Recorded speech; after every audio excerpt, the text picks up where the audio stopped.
As we consider the creed in the church, which normally follows after the sermon, and there's different orders in our different communion or different divine services, we've come outside our building, a little bit of a field trip across the street, because the creed is a confession of our faith to our God. It is a confession of our faith to one another, a mutual common faith, and it is a proclamation of what we believe to the unbelieving world.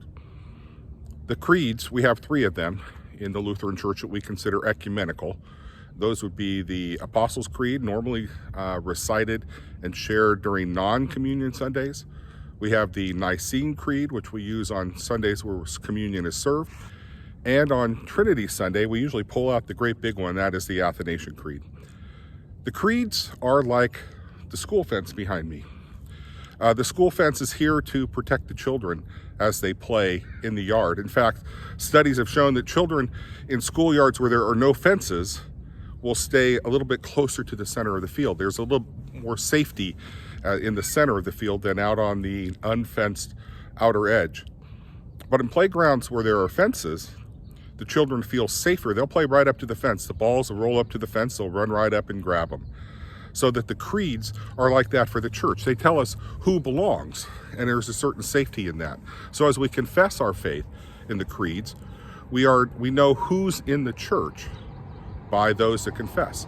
Those that are outside that confession, those on the other side of the fence, we realize they're not in the church. If they don't confess that Jesus was born of the Virgin Mary, or that he suffered, that he rose again from the dead, they're not in the Holy Christian Church. They're outside of our confession of faith. And so our creeds serve as a good reminder to ourselves of what we believe. It's a good identifier to one another.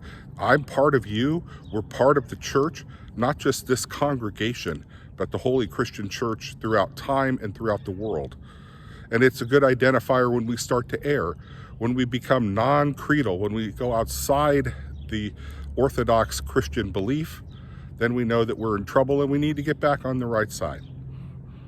The creeds are not found in Scripture, but they are scriptural as they convey, and they are correct expositions of doctrinal scriptural principles.